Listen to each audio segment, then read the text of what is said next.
When you're studying an ecosystem, you can't look at every square meter. So scientists use transects to look at small portions and then extrapolate the information. This lesson is on conducting a field study.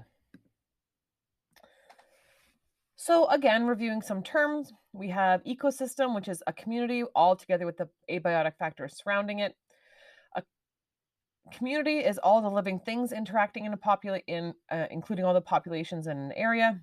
A population is a group of individuals in the same place at the same time, and that's made up of individual organisms, which would be one individual animal. So we're going to look at conducting a field study today. The purpose of conducting a field study is to examine the abiotic and biotic factors of an ecosystem. We're going to provide both qualitative and quantitative data. Qualitative data would be describing what's there, the types of organisms, descriptions of the habitat, and descriptions of the weather. Quantitative data would be how much, how many, and specific numbers. So the exact weather measurements or humidity, the exact water conditions, and the population density of different animals such as beaver or herons. When you're preparing the field study site, you have to have a careful examination of the aquatic and terrestrial ecosystem. So an ecosystem can be a large undefined area, so you have to set limits.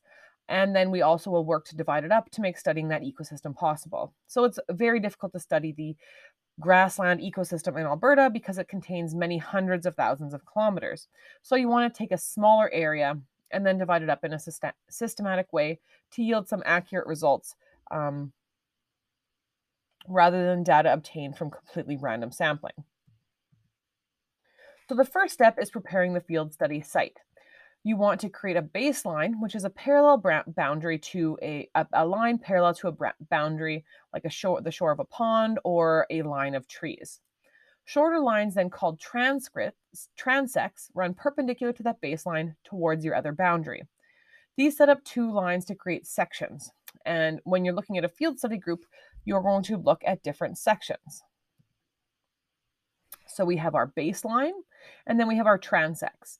And you can see how each of the different sections is slightly different. Some have more vegetation than others. Some contain some water. Some contain just up to the shoreline.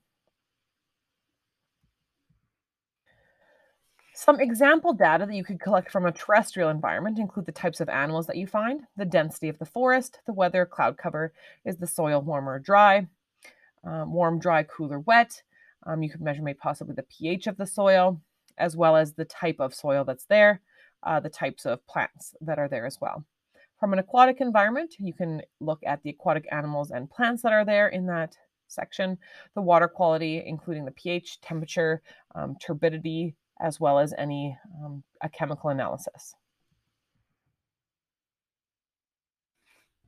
And lastly, you're going to look at the analysis and evaluation. So sometimes you'll take samples back to a lab if you can't analyze them in the field, but you'll have all your written data from your field study to make an analysis of the abiotic and biotic factors.